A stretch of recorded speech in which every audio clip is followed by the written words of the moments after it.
Attraction اللہ نے مرد کے لیے جس چیز میں رکھی ہے، بشرطے کہ مرد کا بچہ ہو، ہجڑا نہ ہو، تو سب سے اٹریکٹیو چیز کیا بنائی ہے اللہ نے؟ عورت بنایا، بیوی کی شکل میں، بیوی کی شکل میں سب سے زیادہ اٹریکٹیو ہے. تو وہ تو ہونا ہی چاہیے، 400 ہونی چاہیے، لیکن شریعت نے 4 کے بعد پابندی لگا دی ہے، سارا پیسہ اسی پہ خرچ کرو، بیوی مل جائے، بیوی مل جائے. لیکن وہ اللہ نے بولا بس 4 سے زیادہ نہیں، تاکہ دوسروں کو بھی تو کچھ ملے، ساری تو ہی لے جائے گا. تو اس کے جھگڑے بھی نعمت، اس کے لڑائیاں بھی نعمت، کیونکہ بیوی سے جو محبت مرد کو ملتی ہے، وہ بشرطے کہ وہ بھی عورت ہو شریف، وہ محبت بھی کسی سے دنیا میں نہیں ملتی. جو ٹوٹ کے محبت بیوی کرتی ہے، ہم تو لطیفے سناتے ہیں یہ ایسے ہی ہے، لیکن حقیقت یہ آدمی کو جو محبت اس کی بیوی سے ملتی ہے وہ کسی سے دنیا میں نہیں ملتی ہے. وہ الگ ٹائپ کی محبت ہے، جذباتی محبت ہے وہ. تو وہ دیکھو آدم علیہ السلام کے لیے اللہ نے جنت میں بور ہو رہے تھے تو اماں بھی پیدا کر سکتے تھے آدم علیہ السلام کے لیے، ابا بھی پیدا کر سکتے تھے. کیا خیال ہے؟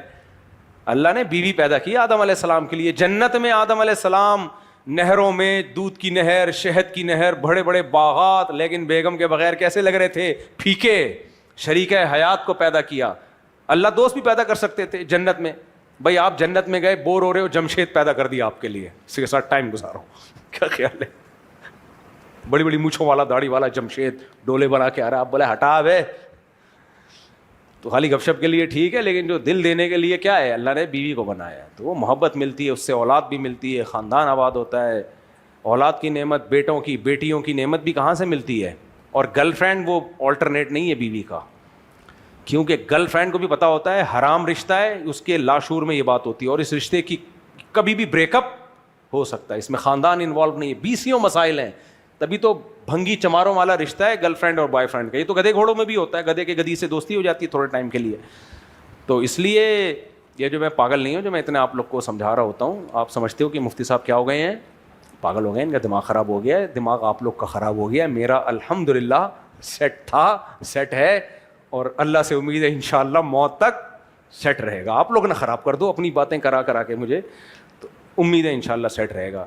اس لیے بیگم کو فوکس کرو، بیگم کو محبت بھی کرو، اس کے خرچے بھی اٹھاؤ، کنجوسی مت کرو، خرچ کرو اس پہ. جتنی صحت مند وہ رہے گی آپ کا فائدہ ہے. ایک صاحب نے مجھے بڑی اچھی بات کی، کہتے ہیں میں اپنی بہو کو ہر تھوڑے دن کے بعد اس کے ماں باپ کے گھر خود بھیجتا ہوں، کیونکہ ریلیکس ہوگی تو گھر میں خوش رہے گی. سسرال میں تھوڑی سی بہرحال شروع میں، شادی کے شروع میں عورت کو ایک ٹینشن ہوتی ہے، تو وہ ماں باپ کے گھر جائے گی کھلی ڈلی، کوئی کام دھند، کوئی ذمہ داری نہیں ہوتی اس کی. تو میں نے کہا بڑی اچھی بات ہے. کہہ رہے ہیں بھائی جتنا یہ ریلیکس ہوگی ہمیں فائدہ ہوگا نا. کیا خیال ہے؟ لوگ مزدوروں کو چائے پلاتے ہیں، ان کو پتہ ہے اس کو چائے پلا دو تو دماغ اس کا سیٹ ہو جائے گا، کام ادھر صحیح کرے گا. مزدور چائے مانگ رہے ہوتے ہیں نا، سیٹ لوگ پلاتے ہیں، ان کو پتہ ہے چائے نہیں ملی تو ہمارا ہی کام خراب ہوگا، تو چائے پہ اتنا خرچہ نہیں ہو رہا، جس آؤٹ پٹ اس کا زیادہ ہو رہا ہوتا ہے.